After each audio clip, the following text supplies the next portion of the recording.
Word of the week this week is plenary. Now, what does plenary mean? What? Where? What? What does plenary mean?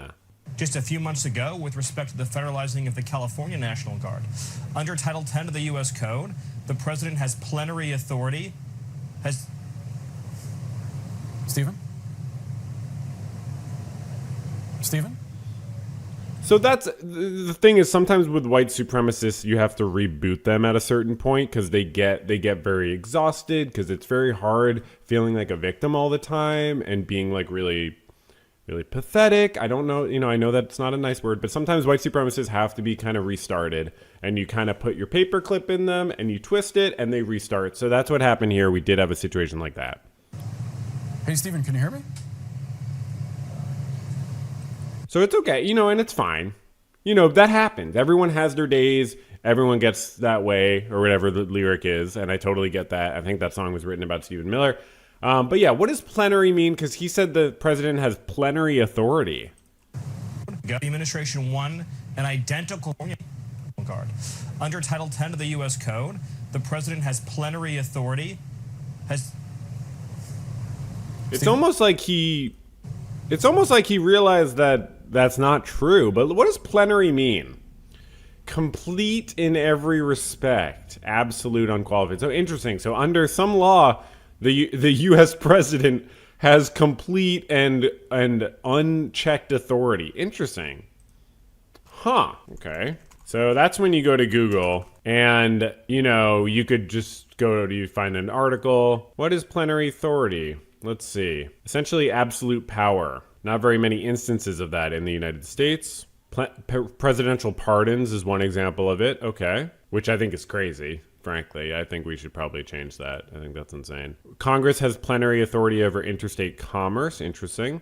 But he cites Title 10 of the U.S. Code, which is related to the establishment of the military. Its current form was created in 1956. Does the president have plenary authority under Title 10 of the U.S. Code? No. Okay.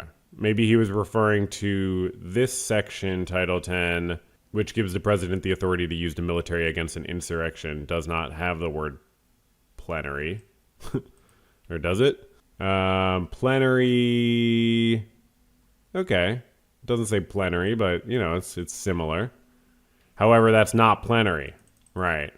Because there's posse comitatus prevents the Army, Air Force, Navy, Marine Corps, and Space Force from being used to enforce domestic law.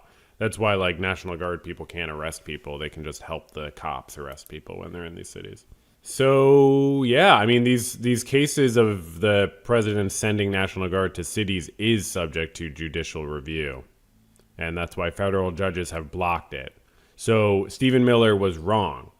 There is not plenary authority over this National Guard deployment, which he probably realizes because he's capable of, his brain does function. It just functions towards the goal of him not having to feel like a loser like he did during childhood and stuff. So he does have a functioning brain. It just functions towards a very sad and stunted end. And he's a very pathetic man, is what a lot of people are saying. But the point is plenary. Plenary. Plenary. Plenary. Plenary. Plenary.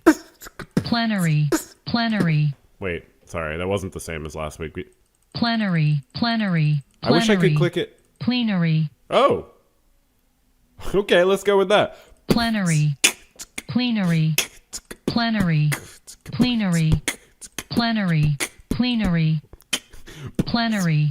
Plenary. Plenary. Plenary. Plenary. Plenary. Plenary. I think that was good, right? I think that was a good word of the week, WOTW segment. Maybe I'll even post it. This is a podcast